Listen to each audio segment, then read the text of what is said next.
Horror content is what I thrive on. Most of the time, if I'm not indulging myself in gaming-related content, it's often of the spooky variety. Whether it be the extensively long movie selection you can find from Googling scariest movies of all time, or the nearly bottomless pit that is the horror side of YouTube. I have plunged deep into it all, and so deep in fact that I found that I may have just desensitized myself to horror, having done so. Or at least, that's what I thought. I grew up with video games through and through, but I also grew up with access to lots and lots of scary movies thanks to my aunt who used to babysit me back in my younger days. She had an extensive book collection too that I am sure you guessed was filled with horror and thriller novels. My journey into the dark and macabre started there and propelled my curiosity with full force to digest more and more throughout the years. Fear had intrigued me and grabbed hold of me with its cold hand that chilled my body anytime I was watching a new scary movie or reading through a scary story. I had found a new passion to stand right alongside video games in my head, and it was fear itself. This type of fear was the fun kind. The kind that you knew wasn't real, but still had some tinge of, but it could be real, tied to it. Growing up, I would watch movies mostly alone at night when my parents were either asleep or presumed asleep, which would then give me full access to an uninterrupted viewing experience, with the occasional obligatory sex scene that's in most older horror movies, as of course is tradition, among other tropes. Viewing different kinds of horror films led to wanting to see what other types of horrors are out there in the real world. From the comfort of my room, viewing it through a computer screen of course, I typed in the only words at the time that I could think of that could point me in the direction of finding actual scary content. Ghost videos caught on tape. Let's just say that the early days of the internet, unsupervised, gave you what you were looking for and so much more than you'd hope to see.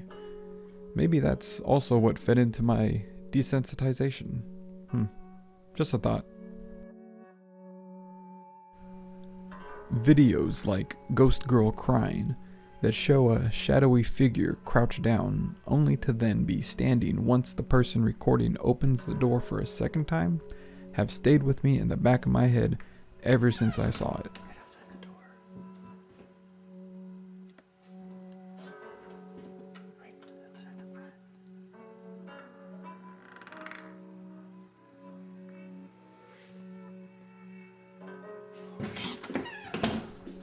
Same goes for that damn ghost car video that I randomly saw on funnyjunk.com. You know the one. I lost trust in every single video I clicked on for a good long while after that. I'm sure a few of you just got PTSD from that little clip just now too. Almost lost my cool there. Do keep in mind that this is all pre-YouTube era, so when you tried to find a video online, it was like you were site hopping like crazy just to find those good ones and not the repeats that you would find on every other site. Fast forward to today. I find myself still just as passionate for horror as I did back when it used to scare the shit out of me. Only now, it has an even less effect of doing so. I'll score one for my pants at least, right? Is it because of me getting older that I have no fear for what clearly is fake? Did I see all there is to see in the horror genre? Or does a lot of scary media today just not feel scary? These questions got me thinking of what actually scares people. Technology! And how that is often misled to just startling someone a la a jump scare. And don't worry, I won't put any jump scare here right now. In fact, mentioning that ghost car is probably bad enough. Whenever a new horror movie is announced, or a movie trailer is debuted, I tend to be skeptical, especially when they are mainstream movies. Even still, no matter how bad they look or seem, I'm always at least 1% hopeful that it has some redeeming aspect to it to make me feel a shiver down my spine, even at least for one single scene. The opening scene from the movie Ghost Ship comes to mind when that wire slices through the guests on board.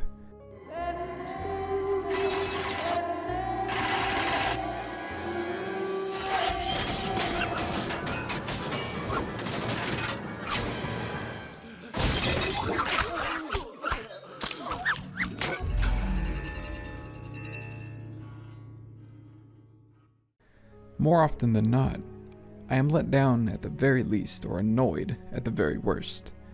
How many times have you seen the same type of jump scare that elicits a loud gasp from the audience, followed by a laughter shortly after it's revealed to be a friend tapping on their shoulder or a cat that knocks something over? These types of jump scares, or just loud noises out of nowhere, really annoy me because, well, frankly, it isn't scary. It's just startling and loud. And the laughter from the audience is the relief that there is no danger at all, and that we feel dumb for being scared in the first place. Or they play the oldest trick in the book and throw another jump scare at you, but this time it's the actual danger itself.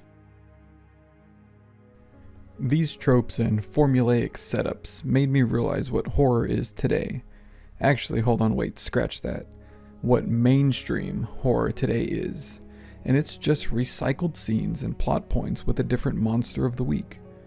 Sometimes, though, there are those needle in a haystack finds, a true Where's Waldo discovery when you find something different that also tries something new.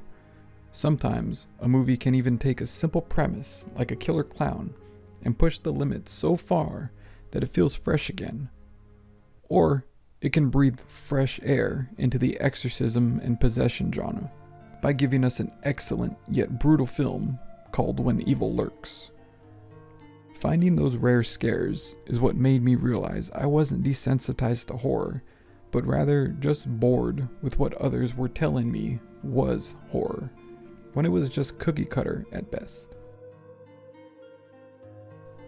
What scares me now is not what used to scare me back then. Back then, I am sure my kid self would laugh at my adult self for being scared of the ocean and heights.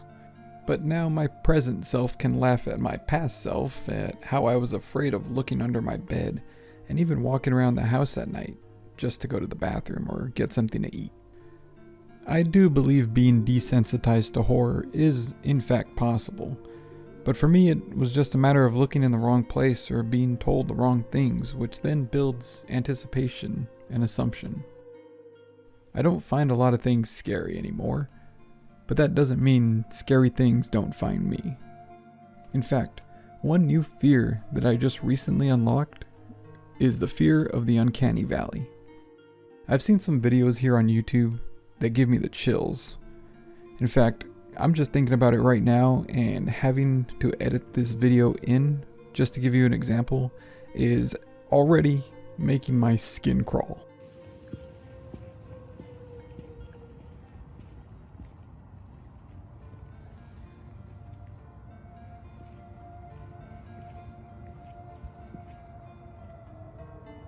So if you're feeling like you're just not getting scared anymore and you want to relive that kind of feeling, maybe you're just looking in the wrong place.